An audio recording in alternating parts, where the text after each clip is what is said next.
বিদেশি কোনো শক্তি নয়, শেখ হাসিনা পরোয়া করেন দেশের জনগণকে, এমন মন্তব্য করেছেন আওয়ামী লীগের সাধারণ সম্পাদক ওবায়দুল কাদের। প্রধানমন্ত্রী শেখ হাসিনার স্বদেশ প্রত্যাবর্তন দিবস উপলক্ষে আওয়ামী লীগের আলোচনা সভায় তিনি আরও বলেন, প্রতিবেশী দেশ নয়, আওয়ামী লীগকে নিয়ন্ত্রণ করে মুক্তিযুদ্ধের মূল্যবোধ, দেশের জনগণ ও সংবিধান।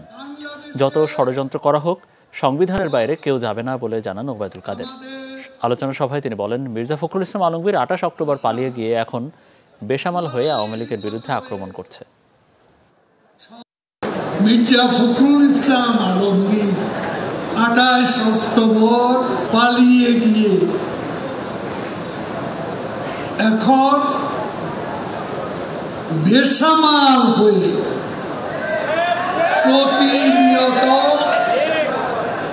আওয়ামী লীগকে আক্রমণ করছে।